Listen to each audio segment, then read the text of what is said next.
दोस्तों, welcome to my YouTube channel. जैसा कि मैं आपको अब तक एंशियंट हिस्ट्री स्टार्ट किया था और धीरे धीरे मैं आपको पाषाण काल के अंत तक हम लोग आ गए हैं। तो स्टोरी देखिए कैसे कनेक्ट हो रही है। सबसे पहले हम स्टार्ट कहाँ से किए थे कि जब मानव मानव नहीं था, क्या था, एप था, वानर था। फिर वो एप वानर कैसे उसका एवोल्यूशन होता है, कैसे वो पाषाण काल में आता है, फिर पूरा पाषाण काल में कैसे, फिर मध्य पाषाण काल में कैसे, फिर नव पाषाण काल, और नव पाषाण काल के अंत तक आते आते मानव ने क्या किया। मानव ने एक धातु की खोज की जिसका क्या था, वो तांबा था, कापर था। तो मानव द्वारा खोजी गई प्रथम धातु क्या है, तांबा है, कापर है। तो अब आप देखिए कि नव पाषाण काल के अंत तक हम लोग तांबे की खोज कर चुके हैं, माने मानव ने तांबे की खोज कर। तो नव पाषाण काल में जितनी भी साइटें हैं, मैंने आपको ये देखिए, मैंने आपको एक बनाया है ना, एक इंडिया का मैप मैंने बनाया है। और इस मैप में आप देखिए कि नव पाषाण काल की मैंने आपको साइटें बताया था, नव पाषाण काल के स्थल बताया था। तो उस स्थल में ये स्थल यहाँ पे जैसे बुरझोम, गुफ कराल और लहुद्वार देव, मेहरगढ़, तमाम स्थल बताए थे। और एक मैं आपको बड़ा था, गणेश्वर भी बताया था। गणेश्वर से ही कापर या तांबा मिला था।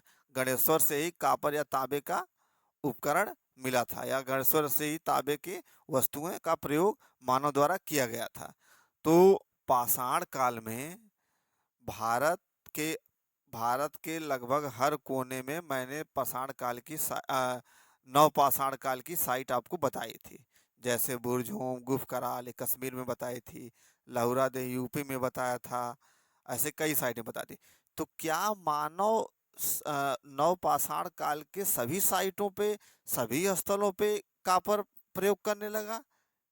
नहीं, सभी स्थलों पे कापर मानव प्रयोग नहीं करता था। केवल कुछ ही स्थलों पे है जहाँ पे मानव द्वारा कापर का प्रयोग या तांबे का प्रयोग किया जाने लगा, या तांबे के हथियार या औजार बनाए जाने लगे पत्थरों के साथ।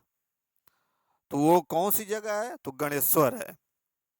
राजस्थान में सीकर जिले में गणेश्वर है। गणेश्वर सीकर डिस्ट्रिक्ट में गणेश्वर स्थान है। यहाँ से मानव द्वारा तांबे के औजार का प्रयोग, पाषाण के साथ साथ तांबे के औजार का प्रयोग किया गया।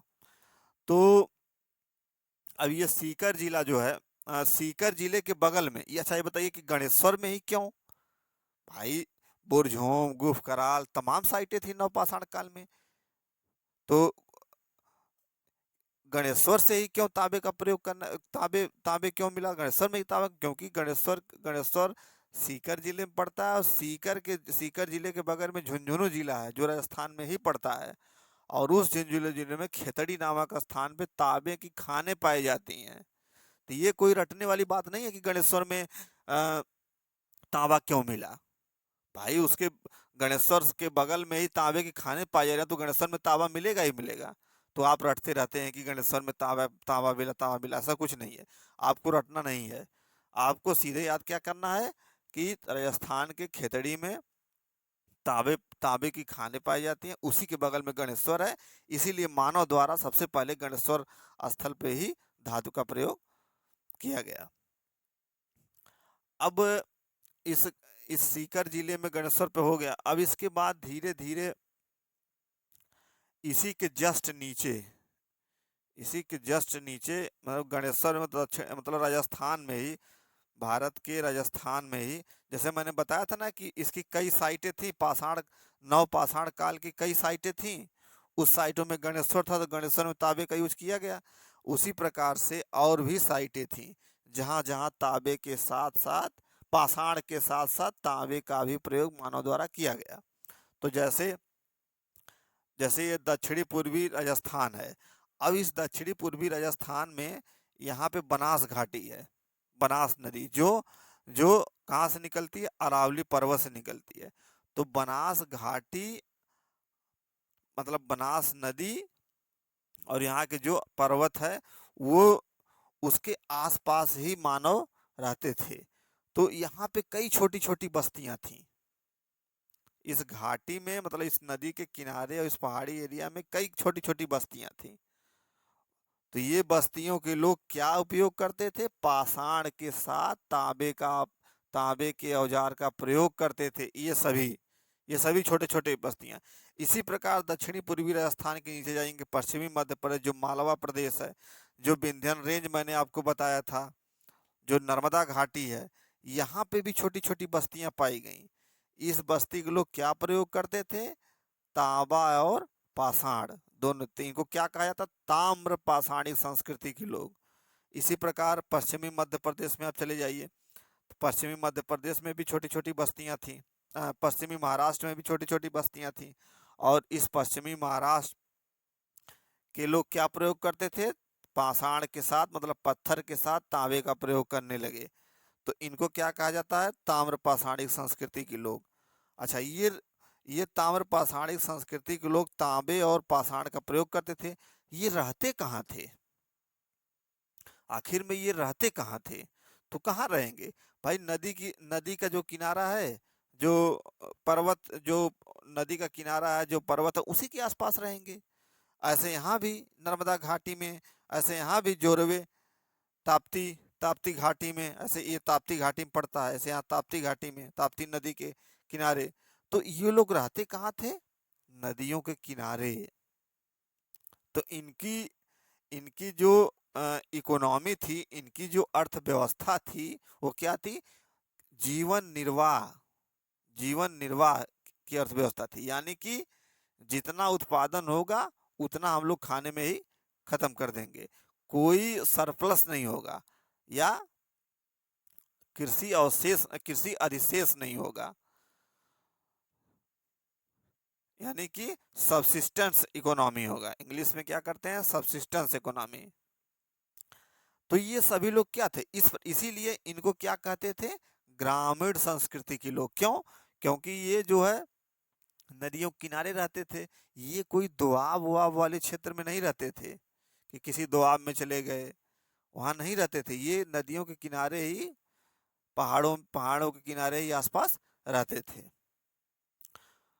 तो एक बार मैं इसको और आपको कर देता हूँ रिपीट, कि फिर से, कि पाषाण काल के अंत तक जाते जाते मानव ने तांबे की खोज की।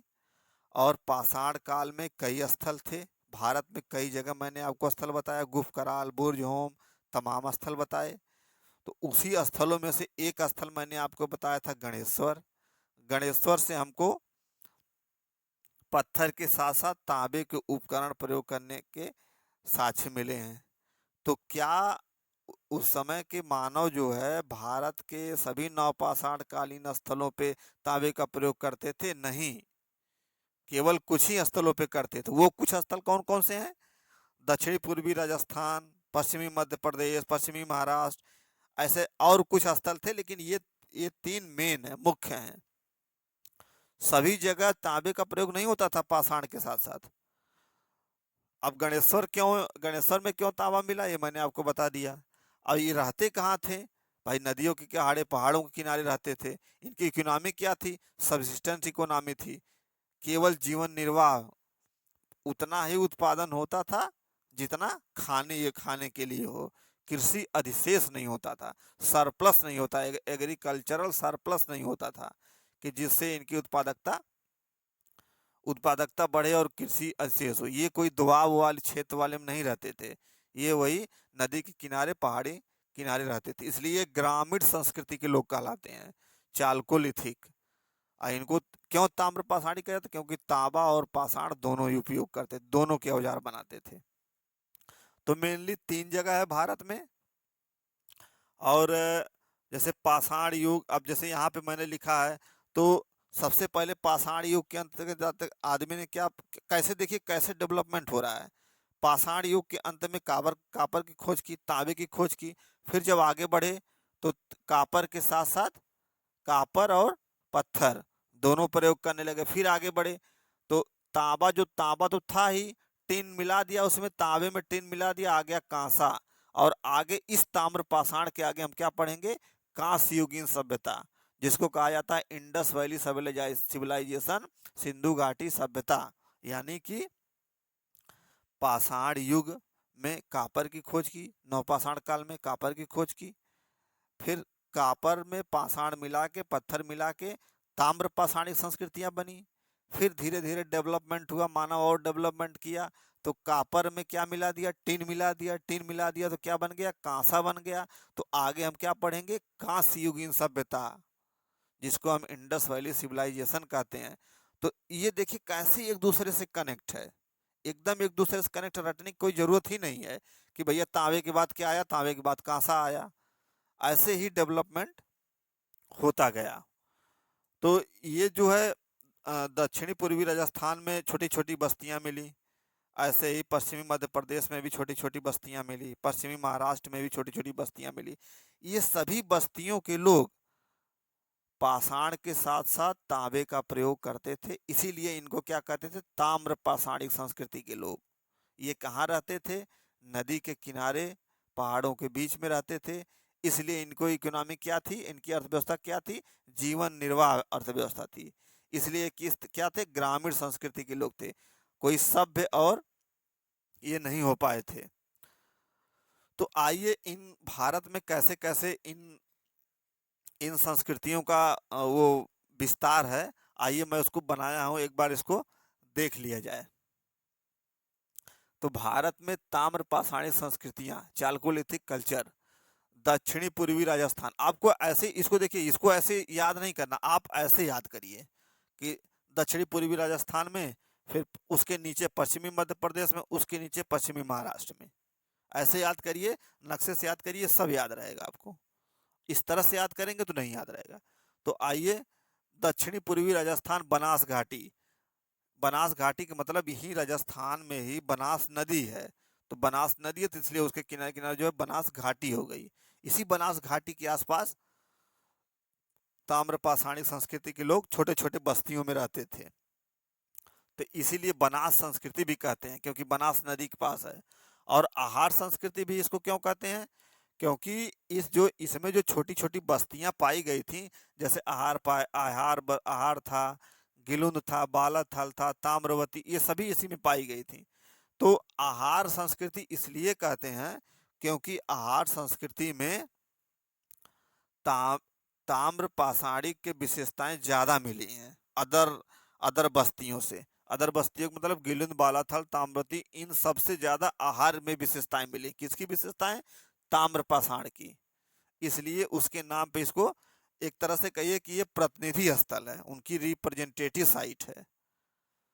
इन सभी बस्तियों की रिप्रेजेंटेटिव साइट आहार है, इसलिए इसको क्या कहते हैं, आहार संस्कृति भी कहते हैं। और यहाँ पे बालाथल ये भी छोटा सा स्थल था, गिलुंद ये भी स्थल था। आहार आपको मैंने बता ही दिया। बनास संस्कृति क्यों कहते हैं, क्योंकि बनास घाटी में ये थी। और ताम्रवती, ताम्रवती मतलब वही तांबे का प्रयोग जहाँ होता था, मतलब यहाँ पे तांबे की वस्तुएं ज्यादा संख्या में मिली, इसलिए इसको ताम्रवती कहते थे। लेकिन ये सभी की रिप्रेजेंटेटिव साइट ये आहार थी। क्यों आहार थी, क्योंकि ताम्र पाषाणिक की ज्यादा विशेषताएं आहार में मिली हैं, इसलिए इन सबकी रिप्रेजेंटेटिव साइट, प्रतिनिधि स्थल है ये। अब बनास मैंने बता दिया क्यों है। इसी प्रकार आप पश्चिमी मध्य प्रदेश में नर्मदा घाटी में जाएंगे, ये मध्य प्रदेश है, ये नर्मदा घाटी में जाइए तो यहाँ पे देखिए, यहाँ पे मालवा, कैथा, एरन, नगदा, नौदा टोली, तो इसमें देखिए यहाँ पे मालवा मिला, कैथा मिला, छोटी छोटी बस्तियां हैं सब, लेकिन नाम उसका क्या रखा गया, मालवा संस्कृति। क्यों, क्योंकि मालवा में जो विशेषताएं मिली हैं वो किसी अदर बस्तियों पे कोई उतनी विशेषताएं नहीं मिली हैं, ज्यादा विशेषताएं किसमें मिली है, मालवा में। इसलिए इसको यहाँ पे इन सभी इन सभी बस्तियों को मिलाकर मालवा संस्कृति कहा जाता है। भाई मालवा संस्कृति क्यों कहा जाएगा, क्योंकि इस पश्चिमी मध्य प्रदेश में कई छोटी छोटी बस्तियां थी, जैसे मालवा, कैथा, एरन, नगदा, नौदा टोली, कई बस्तियां थी। लेकिन इन सभी बस्तियों को मिला के मालवा संस्कृति के लोग क्यों कह गए, क्योंकि मालवा में ही ज्यादा विशेषताएं मालवा में ही मिली हैं, इसलिए मालवा कहते हैं। अच्छा, इसमें एक चीज और देखिए, सबसे सबसे उत्कृष्ट मृद भांड, तो मालवा संस्कृति में सबसे उत्कृष्ट मृत भांड, सबसे उत्कृष्ट पॉटरी मिली थी। उत्कृष्ट मतलब यहाँ के लोग बहुत धनी थे। उत्कृष्ट का अर्थ है यहाँ के लोग बहुत धनी थे, इसलिए उत्कृष्ट मृदभांड का प्रयोग करते थे। अच्छा, मृदभांड का प्रयोग का क्या कितने कारण हो सकते हैं कि मृदभांड आदमी क्यों क्यों प्रयोग कर सकता है, क्या क्या आधार है? इसके दो ही कारण हो सकते हैं।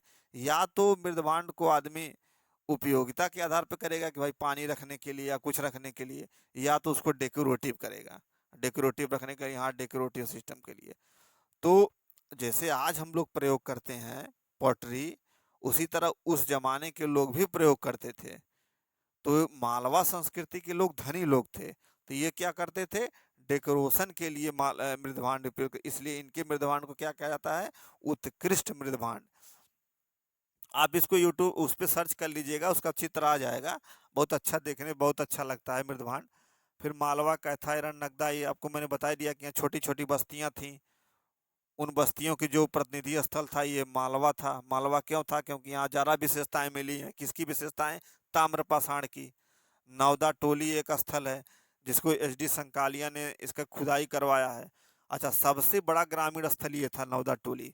तो इस सबसे बड़ा ग्रामीण स्थल का मतलब ये नहीं कि ये नवदा टोली बहुत बड़ा था, ऐसा नहीं है।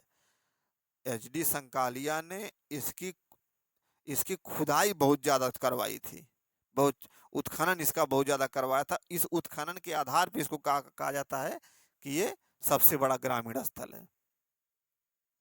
अब अगला आइए, पश्चिमी महाराष्ट्र। पश्चिमी महाराष्ट्र ये है, पश्चिमी महाराष्ट्र में समझे ताप्ती घाटी, ताप्ती नदी जो है, ताप्ती नदी के आसपास जो छोटी छोटी बस्तियां थीं वो कौन से थे, ताम्रपाषाणी संस्कृति के लोग। उसमें कितने लोग थे, उसको जोरवे संस्कृति भी कहते हैं। जोरवे क्यों कहते हैं, क्योंकि एक बस्ती जोरवे मिली है, एक नेवासा मिली है, एक दामाबाद मिला है, चंदौली मिला है, सोनगांव, इनाम गांव, तमाम बस्तियां मिली हैं छोटी छोटी। लेकिन जोरवे इसलिए कहा जाता है, वही जो मैंने पीछे बताया कि जोरवे में जो विशेषताएं जोरवे में मिली हैं वो विशेषताएं अदर बस्तियों में नहीं है। मैंने सबसे ज्यादा विशेषताएं जोरवे में मिली हैं, इसलिए जोरवे को प्रतिनिधि स्थल कहते हैं, इसीलिए जोरवे संस्कृत भी कहते हैं। आइए, सबसे बाद की, सबसे बाद की मतलब देखिए मनुष्य कैसे डेवलपमेंट करा है। भाई गणेश्वर से कापर मिला, तांबा मिला, फिर यहाँ उसी के बगल में छोटी छोटी बस्तियां बनी, फिर देखिए उसके नीचे छोटी छोटी फिर यहाँ बस्तियां बनी। ऐसे डेवलपमेंट करते करते ये सबसे लास्ट में आ जाएगा, पश्चिमी महाराष्ट्र, इसलिए ये सबसे सबसे बाद की है। और सबसे बड़ी तो मतलब इसका उत्खनन बड़े लेवल पे किया गया था, सबसे सबसे ज्यादा उत्खनन किया गया था इसका, इसलिए इसको सबसे बड़ी, इसलिए सबसे बड़ी नहीं कहा जाता है कि ये सबसे बड़ी थी, इसलिए सबसे बड़ा कहा जाता है कि इसका उत्खनन बहुत ज्यादा किया गया था। अच्छा, उत्खनन और खनन में अंतर समझ लीजिए। उत्खनन का मतलब क्या होता है, खनन का मतलब होता है कि वर्टिकली खुदाई, मतलब गहराई में खोदना। और उत्खनन का मतलब होता है कि चौड़ाई में, लंबाई चौड़ाई में खोदते चले जाइए, मतलब गहरा कम और चौड़ाई में खोदते चले जाइए, वो उत्खनन होता है। तो इसमें तीन थे, अहमदनगर जिला में जोरवे संस्कृति थी, नेवासा, दहमाबाद, पुणे में चंदौली, सोनगांव, इनाम, ऐसे बहुत संस्कृतियां थी, लेकिन जो इम्पोर्टेंट है मैंने वही लिखा है। अब जैसे मैंने यहाँ लिखा है दहमाबाद कांसा, तो भाई इन्हीं ताम्रपाषाणी संस्कृतियों में से लोग ही टिन मिला के कांसा बनाएंगे, तभी तो डेवलपमेंट आगे होगा। तो दहमाबाद में कापर में टिन मिला दिए तो कांसा बन गया, तो दहमाबाद में कांसे के भी साक्ष्य मिले हैं, इसलिए दहमाबाद इंडस वैली सिविलाइजेशन की भी क्या है, दक्षिणी स्थल है। इंडस वैली सिविलाइजेशन में सबसे दक्षिण में दहमाबाद पाया जाता है, तो ये इंडस वैली सिविलाइजेशन में भी आपको मिलेगा। देखिए कैसे कनेक्ट है। अभी आप पढ़ रहे हैं ताम्रपाषाणी संस्कृति के लोग, तो दहमाबाद में आपको ताम्रपाषाण के लोग मिले, लेकिन यहीं पे उन्होंने कांसा बना दिया है, यानी कि यहाँ पे डेवलपमेंट हो गया। तो ऐसे ही जो ताम्रपाषाणी संस्कृति के लोग हैं, इन्हीं ताम्रपाषाणी संस्कृतियों में से कोई, अब जैसे उसमें से जैसे गणेश्वर में मिला तो धीरे धीरे ये फैल गए ना, तो इसी तरह से इन्हीं इन्हीं इन्हीं संस्कृतियों में से कोई ऐसा रहेगा कि जो तांबे में टिन मिला देगा और कांसा बना लेगा, फिर वो क्या हो जाएगा, कांस्य युगीन सभ्यता, जिसको इंडस वैली सिविलाइजेशन कहते हैं। ये हो गया आपका। और ताम्र पाषाणिक संस्कृति की विशेषताओं में यह ग्रामीण संस्कृति थी। तो ग्रामीण संस्कृति इसलिए थी क्योंकि ये नदी घाटियों के बीच में रहते थे, पहाड़ों के आसपास रहते थे। इनकी इकोनॉमी क्या थी? सब्सिस्टेंस इकोनॉमी थी, कोई एग्रीकल्चर सरप्लस नहीं था, इसलिए ग्रामीण संस्कृति लोग तो शहरी और कोई सभ्यता नहीं बसा पाए। अच्छा, एक चीज़ और इसमें मिलता है कि ताम्र पाषाणिक संस्कृतियों के लोग में ये मिलता है कि जो शवों को दफनाते थे तो उत्तर दक्षिण करके ऐसे शवों को दफनाया जाता था। तो ये हो गया आपका ताम्र पाषाणिक संस्कृतियाँ। और इसमें से एक चीज़ और ध्यान देना है कि जैसे ताम्र पाषाणिक संस्कृति के लोग क्या थे, यहाँ मैंने उनकी विशेषताओं में लिखा था ग्रामीण संस्कृति थी। तो ये सभ्यता क्यों नहीं बन पाए? शहरी शहरी इनका शहरीकरण क्यों नहीं हो पाया? कैसे हो पाएगा? क्योंकि ये रहते थे कहाँ? नदी घाटियों पर रहते थे, ये कोई दोआब उआब वाले क्षेत्र में नहीं रहते थे। तो ताम्र पाषाणिक संस्कृतियों में बहुत ज़्यादा नहीं है। ये जो मैंने इतना आपको बताया है, इसमें जो है आपको लगभग लगभग 90% क्वेश्चन आपके कवर हो जाएंगे। 10% फैक्चुअल है, थोड़ा बहुत याद करने का है। 10% तो आप ऐसे ही बुक से पढ़ लेंगे, बाकी याद करने की जरूरत नहीं। देखिए यहाँ से कैसे कैसे एक दूसरे से कनेक्ट है ये सब। पहले यहाँ, फिर यहाँ, फिर यहाँ, ये सबसे लास्ट में हुआ तो इसलिए यहाँ पे कह दिया कि सबसे बात की संस्कृति है। ये पश्चिमी मध्य प्रदेश मालवा है, यहाँ पे मालवा का पठार पाया जाता है इसलिए मालवा संस्कृति भी इसको कहते हैं। यहाँ पे बनास नदी पाई जाती है तो बनास घाटी कहा जाता है, बनास संस्कृति भी कहते हैं। तो ऐसे इसको रटने की जरूरत ही नहीं है। अब इसमें एक क्वेश्चन बनता है कि भैया ये ग्रामीण संस्कृति के थे तो क्यों ये शहरी में नहीं हो पाए? अब मैं आपको अगले लेक्चर में लेकिन वो बताऊंगा। मैं आपको एक ऐसा फिनोमेना बताऊंगा, एक ऐसी घटना बताऊंगा, एक ऐसा सामान्य कंसेप्ट बताऊंगा जो पूरे एंशियंट हिस्ट्री में लागू होता है, पूरे प्राचीन इतिहास में लागू होता है। ऐसा फिनोमेना है। और यदि आप उसको समझ लिए तो आपको प्राचीन इतिहास एकदम आसान लगने लगेगा कि ये ग्रामीण से शहरी कैसे होगा, सभ्यता कैसे बनेगी, क्या कारण है, क्यों बनता है, क्यों नहीं बनता है, ये मैं आपको अगले लेक्चर में बताऊंगा। लेकिन वो ऐसा फिनोमेना है, ऐसी ऐसी घटना है कि वो पूरे एंशियंट हिस्ट्री पे लागू होती है। तो मिलते हैं आपको अगले लेक्चर में। बहुत बहुत धन्यवाद।